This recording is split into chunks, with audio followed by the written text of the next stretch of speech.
नमस्कार, अमर उजाला बोनस में आपका स्वागत है। मैं हूं शुभम शंकधर और आप देख रहे हैं अपना मनपसंद prime time show bonus point. Bonus point में खबरों के विश्लेषण के लिए मेरे साथ मुंबई स्टूडियो से द बोनस के एडिटर अंशुमान तिवारी जी जुड़ गए हैं। सर, बहुत स्वागत है आपका। धन्यवाद शुभम। अंशुमान जी से चर्चा शुरू करें उससे पहले आपको बता देते हैं आज कौन कौन सी खबरों को हमने अपने इस शो में शामिल किया है।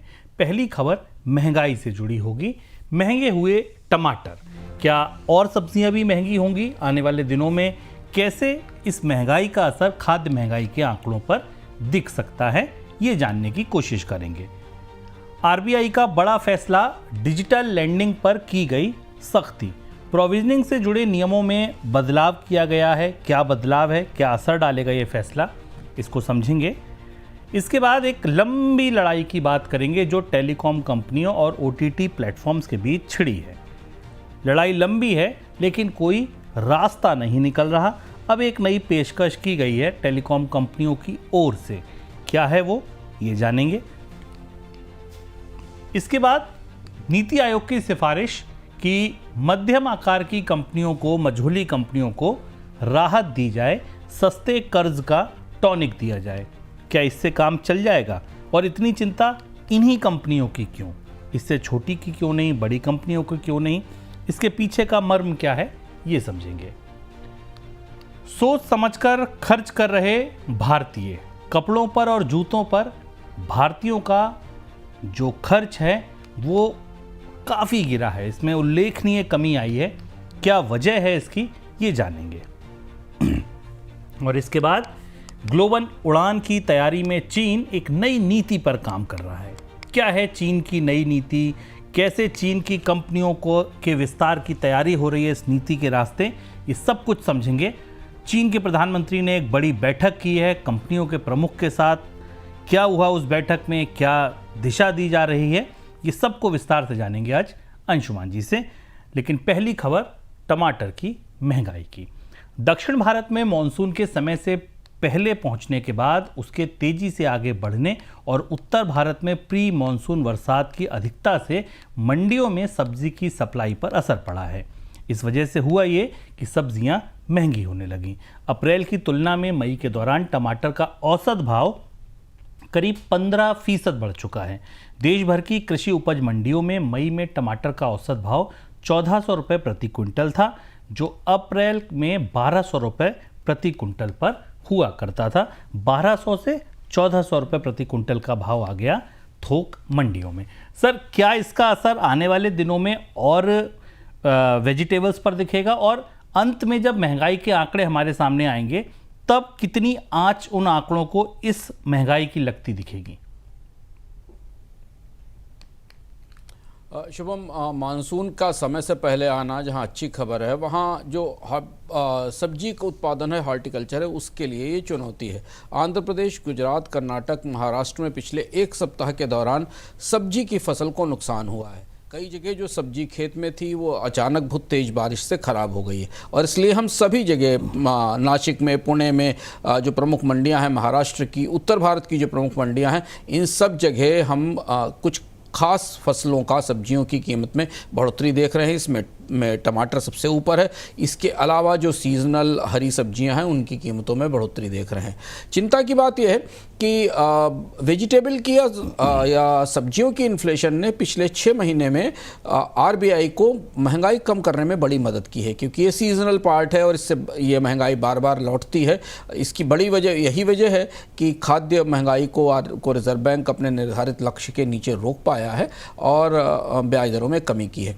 अब जून में आरबीआई की एक बैठक फिर से होने वाली है। अगर ये सब्जियों की महंगाई इसी तरह से बढ़ी और जो असर हमें दिख भी रहा है आने वाले समय में मानसून की रेन का, तो इससे फिर खाद्य महंगाई को कम करने की जो कोशिशें 3 महीने में देखी थी वो पटरी से उतर सकती हैं। आरबीआई ने डिजिटल लैंडिंग को लेकर बड़ा कदम उठाया है। अब एनबीएफसी को फिनटेक कंपनियों की ओर से दिए गए डिफॉल्ट लॉस गारंटी को स्ट्रेस्ड लोन की प्रोविजनिंग में शामिल करने की अनुमति नहीं होगी। इसका मतलब क्या हुआ? इसका मतलब ये हुआ कि एनबीएफसी को अब ऐसे लोन पर पूरी प्रोविजनिंग करनी होगी, भले ही फिनटेक पार्टनर ने डिफॉल्ट पर गारंटी दी हो। सर, अगर हम मध्यम से लंबी अवधि में देखें तो इस फैसले का असर डिजिटल स्पेस पर, स्पेशली जो लैंडिंग स्पेस है उस पर, एनबीएफसी की सेहत पर, उनकी बैलेंस शीट पर किस तरह से पड़ेगा? शुभम, रिजर्व बैंक का फैसला एनबीएफसी और फिनटेक दोनों के लिए की मुश्किल पैदा करेगा। आमतौर पर यह मामला थोड़ा जटिल है, इसको समझना जरूरी है कि एक एनबीएफसी कंपनी अगर एक फिनटेक कंपनी को को पैसा देती है, जो फिनटेक कंपनी आगे छोटे लोन के तौर पर लोगों को पैसा बांटती है, तो उसके बदले फिनटेक कंपनी एक गारंटी देती है उस एनबीएफसी को, जिसमें कि यदि भविष्य में कोई कर्ज लेने वाला व्यक्ति डिफॉल्ट हो जाता है तो उसका जोखिम वो फिनटेक कंपनी उठाएगी। अभी तक ये व्यवस्था चल रही थी और इसलिए एनबीएफसी कंपनियां किसी फिनटेक कंपनी को दिए गए कर्ज के लिए प्रोविजनिंग नहीं करती थी। लेकिन अब सितंबर से ये जो आदेश लागू होने वाला है, जो आरबीआई ने दिया है, उसके बाद फिनटेक कंपनियों को दिए गए कर्ज के लिए एनबीएफसीज को अपने प्रोविजनिंग करनी होगी और इसके दो बड़े असर होंगे। एक तो एनबीएफसीज की प्रोविजनिंग का और उनकी बैलेंस शीट का पूरा ढांचा बदल जाएगा, क्योंकि उन्हें और ज़्यादा पूंजी का प्रोविजन करना होगा। दूसरा, फिनटेक कंपनियों को जो प्रोत्साहन मिलता था कर्ज देने के लिए, उसमें कमी होगी। रिजर्व बैंक ऐसा इसलिए कर रहा है क्योंकि रिजर्व बैंक को यह महसूस हो रहा है कि एनबीएफसी और फिनटेक की मिलीजुली व्यवस्था में कर्ज देने को लेकर पारदर्शिता नहीं है, और जब कोई फिनटेक कंपनी डूबती है या उसके बड़े डिफॉल्ट्स आते हैं तो एनबीएफसी कंपनी पर भी असर पड़ता है। और चूंकि एनबीएफसी पर रिजर्व बैंक कई बार अपने हाथ चला चुका है, इसलिए वो किसी तरीके की जोखिम लेने की स्थिति में नहीं और कोई जोखिम लेना भी नहीं चाहता है। तो इसका तात्कालिक असर हमें एनबीएफसी कंपनियों पर के कामकाज पर भी दिखेगा और फिनटेक कंपनियों पर भी दिखेगा। भारत में टेलीकॉम कंपनियों और ओटीटी प्लेटफॉर्म्स के बीच राजस्व को बांटने को लेकर, साझा करने को लेकर विवाद जो है वो गहराता जा रहा है। रिलायंस जियो, भारती एयरटेल और वोडाफोन आइडिया जैसी प्रमुख टेलीकॉम कंपनियों ने दूरसंचार विभाग से मांग की है कि Netflix, WhatsApp, Amazon prime, Facebook, Instagram और जूम जैसे बड़े ओटीटी प्लेटफॉर्म्स पर एक यूएसओ यानी यूनिवर्सल सर्विस ऑब्लिगेशन जैसा शुल्क लगाया जाए। टेलीकॉम कंपनियों का कहना है कि ये प्लेटफॉर्म उनके नेटवर्क का भारी उपयोग करते हैं, लेकिन नेटवर्क के रखरखाव और उसके विस्तार में कोई योगदान नहीं देते हैं। सर, ये मसला बड़ा पुराना है, मतलब बार बार टेलीकॉम कंपनियां ये बात कहती हैं, अलग अलग मंचों पर कहती हैं, हल क्यों नहीं निकल पा रहा? ये मामला थोड़ा गंभीर हो रहा है क्योंकि टेलीकॉम कंपनियों की बैलेंस शीट पर दबाव है, हमें दिख रहा है। भारती के नतीजे अच्छे आए थे, लेकिन कंपनियों के लिए आरपू का दबाव बराबर बना हुआ है। पहले तो मैं समझ लेते हैं कि यूएसओ फंड की बात यहाँ से कैसे आई। सरकार ने टेलीकॉम सेक्टर में लिबरलाइजेशन के बाद टेलीकॉम कंपनियों के रेवेन्यू पर एक स्पेशल लेवी लगाई थी, स्पेशल सेस लगाया था, जिसको यूनिवर्सल सर्विस ऑब्लिगेशन फंड कहते थे। और इस पैसे से भारत के ग्रामीण इलाकों में सस्ता ब्रॉडबैंड देने की और जिन इलाकों में कंपनियां कॉमर्शियली नॉन वायबल एरिया है, जहां पर उन्हें अच्छा कारोबार नहीं मिलता, वहां नेटवर्क नहीं ले जाती, वहां निवेश करने के लिए बनाया गया था। टेलीकॉम कंपनियों ने यह पाया है अपने ताजे आंकड़ों में, जिसके बाद उनकी मुहिम या उनका अभियान ज़्यादा तेज हुआ है सरकार और टीआरआई के साथ, कि ओटीटी कंपनियां, नेटफ्लिक्स, अमेजन प्राइम और इस तरीके की तमाम कंपनियां लार्ज ट्रैफिक जनरेटर्स हैं, उनको एलटीजी कहा जाता है, और ये डेटा गजलर हैं। यानी जितनी डेटा कैपेसिटी उपलब्ध है टेलीकॉम कंपनियों के पास में, उसका बड़ा हिस्सा ओटीटी के कंजम्पशन में, ओटीटी को देखने में जा रहा है या ऑनलाइन कॉन्फ्रेंसेस करने में जूम जैसे जो सॉफ्टवेयर या प्लेटफॉर्म है उनके जरिए जा रहा है। टेलीकॉम कंपनियां पिछले 2 साल से सरकार से एक कह रही हैं कि उनके नेटवर्क का सबसे बड़ा इस्तेमाल उपभोक्ता इन्हीं सर्विसेज के इस्तेमाल के लिए करते हैं। सामान्य रूप से इंटरनेट में का भी अधिकांश इस्तेमाल एंटरटेनमेंट के लिए हो रहा है। ऐसी स्थिति में इन प्लेटफॉर्म से एक फीस ली जानी चाहिए ताकि वो पैसा टेलीकॉम कंपनियों को मिल सके। सरकार ने इस पर अभी कोई नतीजा नहीं लिया, कोई फैसला नहीं किया है, लेकिन अब ये मामला थोड़ा ज़्यादा बड़ा हो रहा है और संभावना इस बात की है कि अगर ये मामला नहीं सुलझा तो जो उद्योग से संकेत मिल रहे हैं कि टेलीकॉम कंपनियां फिर से लेकर अदालत भी जा सकती हैं, क्योंकि टेलीकॉम कंपनियों को लग रहा है कि उनके माध्यम से उपभोक्ता उनके नेटवर्क का इस्तेमाल करके ओटीटी का इस्तेमाल कर रहे हैं और ओटीटी को और इन प्लेटफॉर्म्स को काफ़ी पैसा दे रहे हैं सब्सक्रिप्शन के तौर पर, जबकि इसके बदले जिनका चैनल है, जिनकी सड़क इस्तेमाल करके उस मंजिल तक जाया जा रहा है, उस सड़क के इस्तेमाल का कोई पैसा नहीं दिया जाता। नीति आयोग ने भारत की मध्यम आकार की कंपनियों के लिए एक नई रियायत कर्ज योजना का प्रस्ताव दिया है। इस योजना के तहत इन कंपनियों को 25 करोड़ रुपए तक की सस्ती ब्याज दरों पर कर्ज उपलब्ध कराया जाए, ऐसा कहा गया है।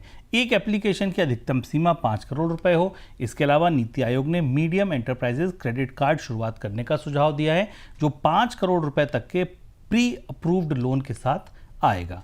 सर, नीति आयोग मध्यम आकार की कंपनियों को लेकर इतना चिंतित क्यों है? सिफारिशें खास तौर पर सारी कंपनियों को या छोटी और मझोली दोनों को क्यों नहीं की गई, केवल मध्यम आकार की कंपनियों के लिए क्यों की गई?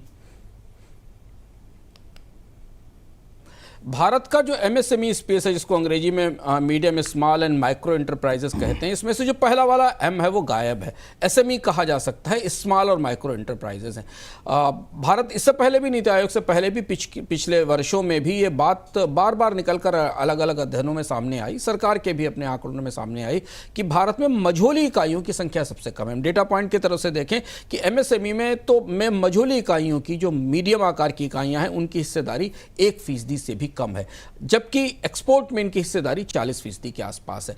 छोटी इकाइयों के ही बड़े होने की संभावना है। अगर आप ध्यान से इस डेटा पॉइंट को देखें तो माइक्रो इकाइयां करीब करीब 97% हिस्सेदारी रखती हैं, यानी 100 में से 97 इकाइयां तो ऐसी हैं जिनमें औसत कर्मचारी 6 हैं। ये एक छोटी दुकान भी हो सकती है, घर में चलने वाला परिवार का कारोबार भी हो सकता है। स्मॉल इकाइयां जहां 20 के आसपास कर्मचारी हैं, केवल 2.7% हैं, और उसमें भी मीडियम 0.3% हैं जहां पर कर्मचारियों की संख्या 50 से बढ़कर 80, 90 और 100 तक होती है। जो सबसे महत्वपूर्ण बात है कॉर्पोरेट सेक्टर में या कंपनियों के विकास में, ये जानना जरूरी है कि माइक्रो इकाई के बड़े होने की संभावना ना के बराबर है। केवल मीडियम इकाइयों में, मझोली इकाइयों में ही एक क्षमता होती है कि वो लार्ज इकाइयों में बदल सकती हैं। और ये आप अपने आसपास शेयर बाजार में निवेश की दृष्टि से देख सकते हैं या बाजार में कंपनियों को देख सकते हैं कि छोटी मझोली इकाइयां धीमे धीमे बड़ी कंपनियों में बदलती हैं। इन इकाइयों में R&D पर खर्च भी सीमित है, इनमें रोजगार की संभावनाएं भी ज़्यादा हैं, लेकिन इनको किसी तरीके की प्रोत्साहन नहीं है। और पहली बार सरकार ने ये बात, नीति आयोग ने बड़ी बेबाकी से बात स्वीकार की, शुभम, की जो भी बात की जाती है भारत में नीतियों की दृष्टि से, वो नीतियां केवल माइक्रो और स्मॉल के लिए बनाई जाती हैं। मीडियम को कोई देखता ही नहीं। मीडियम को 4% महंगा कर्ज मिलता है। $10 अरब का क्रेडिट गैप है मीडियम इकाइयों के लिए, यानी कर्ज देने की बात होती थी छोटी और अति छोटी सूक्ष्म इकाइयों को दिया जाता है। और इसलिए बजट में इस बार सरकार ने परिभाषा भी बदली थी मझोली इकाइयों की। 500 करोड़ की इकाई, 500 करोड़ तक की इनकी टर्नओवर की लिमिट थी और 125 करोड़ तक के निवेश की लिमिट इनके लिए तय की गई थी। तो धीमे धीमे सरकार कुछ छोटे उद्योगों की कुछ बड़ी वास्तविकताओं को स्वीकार कर रही है, उसकी तल्ख वास्तविकताओं को स्वीकार कर रही है कि भारत में अगर मझोले उद्योगों को, छोटी इकाइयों को बड़ा योगदान करना है, उनके जरिए रोजगार आना है, निर्यात आना है, तो बहुत छोटी इकाइयां 5-6 कर्मचारियों वाली या 10-20 कर्मचारियों वाली इकाइयों से कुछ होने वाला नहीं। ना तो वो जोखिम झेल सकती हैं, ना उनके पास लंबे पेमेंट शेड्यूल्स पे सस्टेन करने की क्षमता है, ना उनके पास तकनीकें हैं, और ना उन्हें आसानी से कर्ज मिलता है। इसलिए मझोली इकाइयां या मिड साइज की इकाइयां ही भविष्य हैं। और ये जो मिसिंग मिडिल है, जिससे बार बार औद्योगिक चर्चाओं में कहा जाता है कि भारत का मिसिंग मिडिल है, ये उसके लिए ये योजना नीति आयोग ने जारी की है। तो सर, अगर इतनी इम्पॉर्टेंट हैं ये, मिसिंग मिडिल हैं ये, तो आपको लगता है सस्ते कर्ज से केवल बात बन जाएगी? जो हम देना चाह रहे हैं, जैसे उनको चलाना चाह रहे हैं, वैसे वो चल जाएंगे? केवल सस्ता कर्ज एक ऐसी चीज़ है जो उनको चाहिए? कर्ज भर से काम नहीं चलेगा, लेकिन सरकारें अंततः होता क्या है कि इन सारी चर्चाओं में बाद में आकर औद्योगिक प्रोत्साहन कर्ज पर आकर सिमट जाते हैं। तो इसलिए सरकार ने 25 करोड़ तक के रियायती ऋण की बात नीति आयोग ने सिफारिश की है। ये कहा है कि जो प्री अप्रूव्ड कर्ज की सीमा है उसे बढ़ा के 5 करोड़ रुपया कर दिया जाए। टेक्नोलॉजी के लिए भी कुछ काम करने के लिए कहा है। एमएसएमई मंत्रालय में R&D सेल बनाया गया है। श्रमिकों के लिए विशेष प्रशिक्षण की बात कही गई है। पर ये गुत्थी थोड़ी पेचीदा है शुभम। सिर्फ यही नहीं, छोटी इकाई को मझोली इकाई बनने का कोई प्रोत्साहन नहीं है। छोटी इकाइयों को जितने इंसेंटिव्स मिलते हैं, जो बात कही नहीं पर जो बात पंक्तियों के मध्य है वो ये कि छोटी इकाई के लिए उससे बड़े होने का कोई प्रोत्साहन नहीं। छोटी इकाइयों को तमाम तरीके के जो प्रोत्साहन मिलते हैं, सस्ता कर्ज या बाकी चीज़ें मिलती, उससे वो एक सामान्य कारोबारी व्यवस्था में रहती हैं। बड़ी इकाई बनने के लिए, मझोली आकार की इकाई बनने के लिए उद्यमियों को ज़्यादा रिस्क लेने की ज़रूरत है, ज़्यादा बड़े बाजार पर फोकस करने की ज़रूरत है, उन्हें बेहतर तकनीक की, बेहतर कैपिटल इन्वेस्टमेंट की, बेहतर मशीनों की ज़रूरत है, और वहाँ ये चीज़ें पिछड़ जाती हैं। और इसलिए ही हमने भारत में देखा है कि या तो बेहद सस्ता, बेहद काम चलाऊ उत्पादन करने वाली कंपनियां हैं माइक्रो, या फिर हम हाईटेक कंपनियों की तरफ, लार्ज कंपनियों की तरफ चले जाते हैं। इनके बीच में वो कोई नहीं होता। जबकि जर्मनी, यूरोप के कई देश, खासतौर से जर्मनी और चीन में इन बीच की इकाइयों ने सबसे बड़ा कंट्रीब्यूशन दिया। ये एक किस्म का लिंकेज होती है लार्ज इकाइयों के बीच में और छोटी इकाइयों के बीच में। इनके पीछे एक पूरा इकोसिस्टम, एक पूरा सप्लाई चेन होता है जो मझोली इकाइयों को आगे ले जाता है।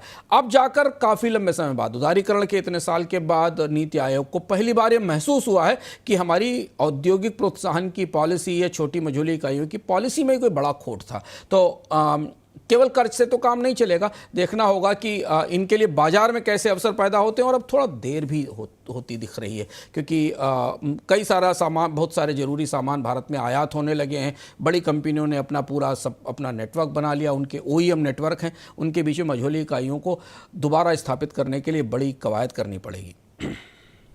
देश में सामान्य से पहले और व्यापक मानसून ने FMCG कंपनियों के लिए राहत की खबर दी है। विशेषज्ञों का मानना है कि इससे ग्रामीण मांग और कृषि आय में वृद्धि होगी, जिससे 5 लाख करोड़ रुपए के घरेलू FMCG बाजार को गति मिलेगी। डाबर इंडिया के CEO मोहित मल्होत्रा और नेस्ले इंडिया के चेयरमैन सुरेश नारायण ने इसे सकारात्मक संकेत बताया। हालांकि शहरी क्षेत्रों में आइसक्रीम और सॉफ्ट ड्रिंक जैसी मौसमी उत्पादों की मांग में गिरावट देखने को मिल रही है। सर, एक तरफ गिरावट देखने को मिल रही है, दूसरी तरफ एक राहत की खबर बताई जा रही है। मॉनसून की रोशनी में आपको FMCG कंपनियों का आउटलुक कैसा बनता दिख रहा है? अभी थोड़ा इसे एक चुटकी नमक के साथ लेना चाहिए, क्योंकि मानसून जब भी आता है, सामान्य प्रक्रिया है बाजार की। हर साल सामान्य मानसून के साथ गांवों में, शहरों में मांग बढ़ने की घोषणाएं की संभावनाएं जाहिर की जाती हैं। पिछले बार भी हमने देखा था, इस बार भी देखा था। तो ये स्वाभाविक सालाना प्रक्रिया है जब कंपनियां इसकी तरफ इशारा करती है और उनको लगता है कि बाजार में मांग आएगी। लेकिन जो पिछली तिमाही और उससे पिछली तिमाही बीती है, जिसका हमने विस्तार से अलग अलग कार्यक्रमों में विश्लेषण भी किया है, FMCG कंपनियों की सबसे बड़ी चुनौती ये है कि उन्हें वॉल्यूम नहीं मिल रहे हैं, उनकी बड़ी मात्रा में उनके सामान नहीं बिक रहे हैं। हाँ, एक राहत की बात है जो इस समय FMCG कंपनियों के लिए है, जिसका फ़ायदा वो उठा सकती हैं, कि कच्चे माल की कीमतों में कमी हुई है। क्योंकि कमोडिटी की इन्फ्लेशन में भी गिरावट है, ईंधन की इन्फ्लेशन में भी गिरावट है। इसलिए कंपनियाँ जो पिछले 6 महीने से, साल भर से रहकर अपने उत्पादों की कीमत बढ़ा रही थी, पैकेजेस छोटे कर रही थी, जिसको हम श्रिंक इन्फ्लेशन कहते हैं, ग्रामेज कम कर रही थी अपने प्रोडक्ट्स में, उनसे वो रुक सकती हैं। और अगर बाजार में थोड़ी मांग निकलती दिखाई देती है मानसून के बाद, अच्छे मानसून की रोशनी में, खरीफ की फसल के बाद, तो कंपनियों को अपने सेल्स को बढ़ाने का, प्रोत्साहन का मौका मिलेगा। हालांकि अभी पिक्चर काफ़ी मिश्रित है। कंपनियां ये संकेत दे रही हैं कि शुरुआती जो बाजार से जिस तरीके के इंडिकेटर्स आएंगे, उसके बाद वो अपने सेल्स को बूस्ट करने के लिए, बढ़ाने के लिए नए अभियान शुरू करेंगी। लेकिन शहरी इलाकों में मांग की स्थिति अभी अच्छी नहीं है। ये बात भी दूसरा पहलू है, क्योंकि अभी इससे एक हफ्ते पहले निल्सन की और कांतार की रिपोर्ट्स आई थी, जिन्हें हमने बताया था। वो ये बता रही हैं कि शहरी इलाकों में लोगों ने तमाम ज़रूरी चीज़ों पर खर्च काटकर सीमित कर दिया है। भारतीय उपभोक्ताओं ने पिछले 3 वर्षों में कपड़े और जूतों पर जो खर्च है उसको कम किया है। वित्त वर्ष 2023-24 में कपड़े और जूतों पर कुल खर्च 4.52 लाख करोड़ रुपए रहा, जो 21-22 के 4.94 लाख करोड़ से 7% कम है। विशेष रूप से कपड़ों पर खर्च 3.93 लाख करोड़ से घटकर 3.53 लाख करोड़ हो गया, जबकि जूतों पर खर्च 1 ट्रिलियन से थोड़ा कम होकर, 1 लाख करोड़ रुपए से थोड़ा कम होकर 99,000 करोड़ रुपए रह गया। सर, इस गिरावट के कारण हम समझे, उससे पहले ये जानना चाहेंगे कि कहाँ कितनी कमी है दरअसल।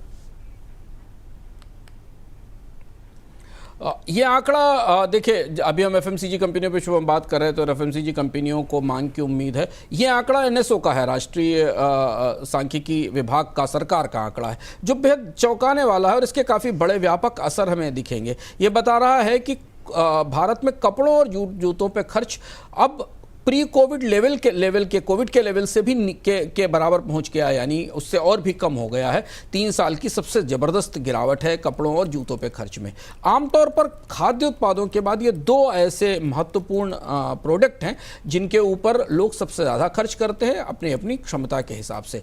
अगर आप 2022 का और 2024 के आंकड़े को देखें तो आपको इसमें तेज कमी दिखाई देगी, जिसमें भी शूज़ पर खर्च में खासी कमी आई है। ये बता रहा है कि बात वहीं घूम कर आती है कि परिवारों की कमाई की ग्रोथ घटी है। लोगों के पास अब कंजम्पशन स्पेंडिंग के लिए पैसे नहीं बचे हैं और इस वजह से लोग अपनी खर्च में कटौती कर रहे हैं। डेटा पॉइंट में हम विस्तार से इसको देखते हैं, क्योंकि महंगाई बढ़ी है। हमने पिछले दिनों में भारत में गारमेंट इन्फ्लेशन भी देखी, फुटवेयर इन्फ्लेशन भी देखी। इस वजह से ज़्यादा और ज़रूरी खर्च पर ध्यान दिया जा रहा है। खाद्य महंगाई ने बाकी चीज़ों पर लोगों को खर्च कम करने पर बाध्य किया है। भारतीय परिवारों में भी शहरों के मुकाबले गाँवों में कपड़े और जूतों में खर्च में ज़्यादा कटौती दिखाई दी है। ये रूरल एरिया की तस्वीर है जहां से आने वाले समय में मांग आने की ज़्यादा बेहतर उम्मीद दिखाई देती है। तो ये चौंकाने वाला पहलू है जो सरकार के आंकड़े में हमें निकल कर आया और इससे सरकार भारतीयों का जो खपत पैटर्न है वो भी कितना प्राइस सेंसिटिव है, कितना इनकम सेंसिटिव है, ये भी दिखाई देता है। सर, दूसरा सवाल इसी से जुड़ा है कि फिर आने वाले दिनों में इसके असर को अगर हम समझें तो कहाँ, कितना, कैसे असर दिख सकता है? ये सबसे महत्वपूर्ण बात है कि भारत में की इतनी बड़ी आबादी के पास एक बड़ा गारमेंट और टेक्सटाइल उद्योग है और एक बड़ा फुटवियर उद्योग है। कमजोर मांग से कपड़ा और जूता उद्योग पर असर पड़ेगा। जो शेयर बाजार में निवेश करने वाले हैं वो भी इस आंकड़े को समझकर पचा सकते हैं, क्योंकि जो रिटेल चेन्स हैं, बड़ी और छोटे कस्मों की रिटेल चेन्स हैं, उनके जो आंकड़े हमारे पास आ रहे हैं वो इस बात की पुष्टि करते हैं कि कपड़ों की गारमेंट्स की मांग में कमी आई है। दूसरा, फुटवियर कंपनियों के लिए मांग में कमी आएगी। दूसरी जो बात इसमें महत्वपूर्ण है कि कपड़ा और जूता उद्योग में सबसे ज़्यादा रोजगार है। घरेलू मांग घटने के साथ यहाँ रोजगारों में और कमी होगी, क्योंकि निर्यात की संभावनाएं वैसे भी सीमित है और निर्यात बाजार में परिस्थितियां बदल रही हैं, इसलिए भारतीयों के लिए भी निर्यात बाजार में बड़े विकल्प उपलब्ध नहीं है। सरकार को इस बार इस क्षेत्र को समर्थन देने की ज़रूरत होगी, नहीं तो यहाँ से रोजगार और मांग दोनों में कमी होगी। ये आंकड़ा हमें अगले 5-6 महीनों में 3-4 जगह असर करता दिखाई देगा। एक तो फुटवियर कंपनियों के नए स्टोर ओपनिंग्स में, फुटवियर कंपनियों के परफॉर्मेंस में, उनकी बैलेंस शीट पर। दूसरी तरफ जो रिटेल चेन्स हैं, खासतौर से जो डिस्काउंट रिटेल चेन्स हैं जो भारत में अलग अलग जगह कपड़े और बाकी सामग्री बेचती हैं, उनके कारोबार पर भी इस आंकड़े का असर हमें दिखेगा। भारतीय रिजर्व बैंक अब 7 दिनों से कम अवधि वाले टर्म डिपॉजिट की अनुमति देने पर विचार कर रहा है। इसके लिए आरबीआई ने बैंकों से सुझाव और फीडबैक मांगा है, ताकि ये प्रस्ताव कितना वायबल है, इसकी व्यवहार्यता कितनी है, संभावित प्रभाव क्या हो सकते हैं, इनका मूल्यांकन किया जा सके। ये कदम मौजूदा समय में जमा वृद्धि की धीमी गति को देखते हुए उठाया जा रहा है। सर, कारगर साबित होगा ये कदम? रिजर्व बैंक की चिंता क्या है, हमें ये समझना जरूरी है। रिजर्व बैंक की चिंता यह है कि वो बैंकों को कम से कम अवधि की भी एफडी विंडो देना चाहता है, जिससे कि बैंक अपनी लिक्विडिटी मैनेज कर सकें और डिपॉजिट्स जुटा सकें, क्योंकि डिपॉजिट्स की growth rate year on year basis पर 10% के आसपास गिर गई, जो पिछले साल 13% थी। अब ब्याज दरों में कमी का दौर शुरू हो गया है। सभी प्रमुख बैंकों ने अपने एफडी पर ब्याज दरें घटा दी हैं।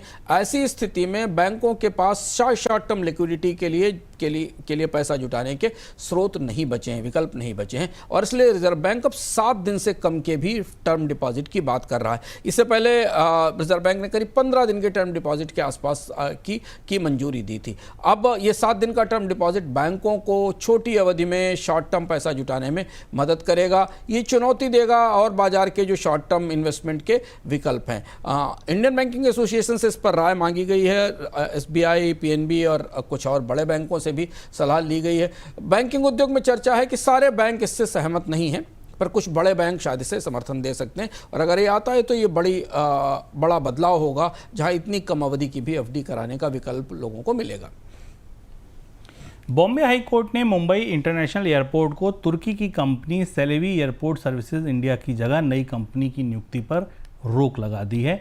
यह आदेश सेलेवी के उस याचिका के बाद आया जिसमें उसने अपनी सुरक्षा मंजूरी रद्द किए जाने को चुनौती दी थी। सेलेबी का कहना था कि उसके पास 3 साल के 2 लॉन्ग टर्म एग्रीमेंट हैं और अचानक सुरक्षा संबंधी मंजूरी रद्द करना अनुचित है।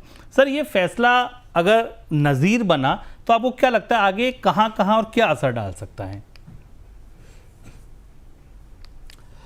देखिए, मुक्त कारोबारी माहौल में इस तरीके के फैसले जरूर कंपनियों के लिए शॉकिंग होते हैं। सेलेबी को शायद इसी वजह से मुंबई कोर्ट से राहत मिली है, क्योंकि उसके पास 30 साल का कॉन्ट्रैक्ट है और उसके लिए उसने सारी तैयारियां कर रखी हैं, निवेश कर रखा है, लोगों की भर्ती कर रखी है। और यही वजह थी कि मुंबई अदालत ने इस फैसले पर, जो बिल्कुल तात्कालिक तौर पर लिया गया था, भारत और पाकिस्तान के बीच तनाव में टर्की की भूमिका देखते हुए उसे रोक दिया है। सेलेबी एयरपोर्ट ने दिल्ली कार्गो टर्मिनल और दिल्ली के हवाई अड्डे पर जो अपनी सेवाएं हैं उनको उनके बंद होने के खिलाफ भी अब कानूनी लड़ाई की तैयारी की है। सेल्बी की जो कंपनी है, सेल्बी एयरपोर्ट सर्विसेज इंडिया और Celebi Delhi cargo management India, ये भी अदालतों में जा रही हैं। तो जैसा आपने कहा वो इशारा सही है कि अगर मुंबई हाई कोर्ट ने इस बिना पर कि कंपनी के पास 30 साल का कॉन्ट्रैक्ट था, उसने निवेश कर रखा था, उसके पास कारोबारी, उसके पास कर्मचारी मौजूद हैं और इसलिए उसे तत्काल इस तरह से बेदखल नहीं किया जा सकता, तो ये फैसला फिर दिल्ली और मुंबई की अन्य सेवाओं पर भी लागू होगा और अन्य जगह भी लागू होगा। ऐसी ही स्थिति फिर टर्की की और भी कंपनियों के साथ हो सकती है जो एविएशन सेक्टर से बाहर काम कर रही हैं, मेट्रो परियोजनाओं में, रियल एस्टेट परियोजनाओं में या कंस्ट्रक्शन परियोजनाओं में। तो ये एक नज़ीर सा बनता दिखेगा आने वाले समय में इस फैसले पर के अन्य घटनाक्रमों पर, आगे के घटनाक्रमों पर हमारी नज़र रहेगी। चीन की स्मार्टफोन कंपनियों ओप्पो और रियलमी की भारतीय इकाइयों पर ऑडिटर ने गंभीर वित्तीय अनियमितताओं को लेकर चेतावनी दी है। रजिस्ट्रार ऑफ कंपनीज को दी गई हालिया फाइलिंग्स में ऑडिटर्स ने वही खातों में गड़बड़ी, अधूरी रिकॉर्डिंग और आंतरिक वित्तीय नियंत्रण में कमी जैसी समस्याओं को बताया है। इस ओर इशारा किया है कि ये समस्याएं बड़ी हो सकती हैं। इसके अलावा ओप्पो की भारतीय इकाई की नेटवर्थ नकारात्मक पाई गई है, जो कंपनी की वित्तीय स्थिति पर भी सवाल उठाती है। सर, कितनी बड़ी चिंता है ये और आगे की क्या कार्रवाई आपको लगता है, किस तरीके की कार्रवाई हो सकती है? शुभम, ये बेहद सनसनीखेज आंकड़े हैं जो सामने निकल कर आए हैं। ओप्पो ने ये कहा है अपने बयान में या ऑडिटर से ये कहा है कि वो फायदे में है, कंपनी प्रॉफिटेबल थी 2024 में, लेकिन कंपनी के जो आंकड़े ऑडिटर ने निकाल कर दिए हैं वो तो बेहद सनसनीखेज हैं। कंपनी की नेटवर्थ निगेटिव है, कंपनी करीब 3,551 करोड़ रुपए से निगेटिव है, ह्यूज बिजनेस लॉसेसेस हैं। इसके अलावा कंपनी ने विदेश से कर्ज लिया है, एक्सटर्नल बोरोइंग की है, और जो डेट इक्विटी रेशियो है कंपनी का, जो एक्सटर्नल बोरोइंग की तुलना में है, वो भी बुरी तरह उलझा हुआ है। तो एक तरफ ओप्पो भारतीय बाजार में भारतीय नियामकों को बता रही है कि वो फ़ोन बेचकर बेहद मुनाफा कमा रही है, और दूसरी तरफ कंपनी की वित्तीय स्थिति खराब है। लगभग ऐसी ही स्थिति रियलमी की पाई गई है। रियलमी ने भी, जो कि भारतीय फ़ोन बाजार में चौथी पाँचवीं सबसे बड़ी कंपनी है, उसने भी बहुत सारी रिकॉर्ड और सूचनाएं छिपाई हैं, जानकारी नहीं दी है। प्रथम दृष्टया संदेह ये लगता है कि कंपनियों ने पैसा तो कमाया है, बिजनेस भी किया है, प्रॉफिट भी कमाई है, लेकिन अपने वास्तविक चीज़ों को छिपाया और अपने को घाटे वाली कंपनियां बनाकर रखा है। और ऑडिटर की रिपोर्ट आने वाले समय में इन कंपनियों पर बड़ी कार्रवाई की वजह बन सकती है। और ये कैसे हिसाब किया जा रहा है, किस तरीके की अकाउंटिंग की जा रही है चीन की कंपनियों की तरफ से, ये इस पर भी सवाल उठता है। और इस रिपोर्ट की रोशनी में भारत में काम कर रही चीन की अन्य कंपनियों पर भी अब निगाहें टेढ़ी हो सकती हैं, मुश्किल बड़ी हो सकती है। फिलहाल चीन अब दुनिया में चल रही आर्थिक और व्यापार से जुड़ी उठापटक से निपटने के लिए कुछ नए और अलग ढंग का आर्थिक प्लान बना रहा है। प्रधानमंत्री ली कियांग ने जकार्ता में चीनी कंपनियों के साथ एक मीटिंग की। उस मीटिंग में उन्होंने कहा कि ट्रेड में बढ़ती रुकावटें और सप्लाई चेन की दिक्कतें अब ग्लोबल इकोनॉमी को झटका दे रही हैं। ऐसे में चीन कुछ नई नीतियों पर काम कर रहा है, जिन्हें वक्त आने पर लागू किया जाएगा। ली कियांग ने ये भी कहा कि चीन दूसरे देशों के साथ मिलकर व्यापारिक रिश्ते मजबूत करना चाहता है, ताकि वहाँ की कंपनियों को विदेशों में आगे बढ़ने में मदद मिल सके। इस मीटिंग में हुआवे, CIC मोटर, बड़ी बड़ी कंपनियां जो भी हैं चीन की, सब शामिल थीं। सर, चीन की नीति आपको इस बार क्यों अलग लग रही और ये कैसे आगे बढ़ेगी, जब स्पेशली प्रधानमंत्री ये कह रहे हैं कि इस बार तैयारी कुछ अलग है? क्या कुछ आपको लग रहा है, क्या कुछ हो सकता है?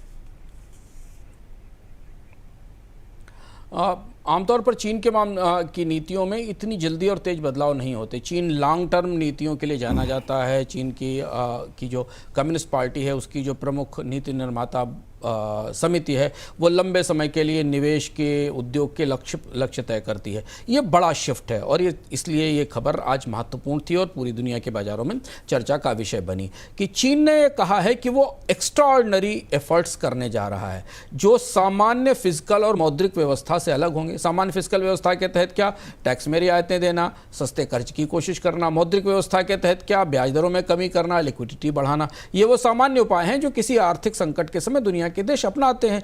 पर चीन इससे कहीं कुछ आगे जाकर तात्कालिक तौर पर कुछ बड़े फैसले करने जा रहा है।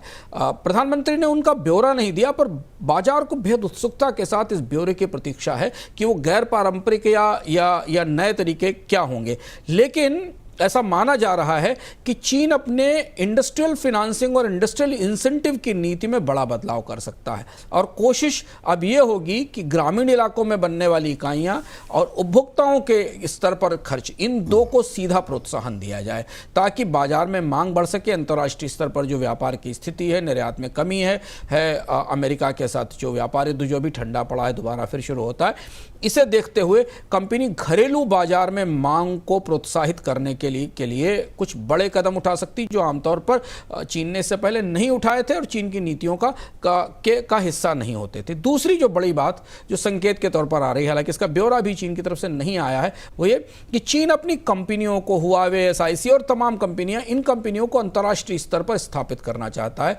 और विस्तृत करना चाहता है। ऐसा इसलिए किया जा रहा है कि दुनिया के बहुत सारे देश ये चाहते हैं कि उनके भीतर, उनकी सीमा के भीतर उत्पादों का उत्पादन किया जाए। चीन आमतौर पर निर्यात आधारित देश है जिसमें कि उत्पाद चीन में बनते हैं और अलग अलग देशों में बेचे जाते हैं, जैसे अभी हमने ओप्पो और रियलमी की बात की। पर अब नई व्यापार व्यवस्था में चीन ये कोशिश करेगा कि उनकी कंपनियां किसी देश में जाएं, वहां बेस बनाएं और वहां उत्पादन करें और वहां अपना विस्तार करें, जो कि बहुराष्ट्रीय कंपनियों की स्थापित व्यवस्था है। और तीसरी और महत्वपूर्ण संकेत ये कि ब्याज दरों में और कमी हो सकती है, लिक्विडिटी बढ़ाई जा सकती है, यानी चीन भी एग्रेसिवली आक्रामक तौर पर ब्याज दरों में कमी करेगा।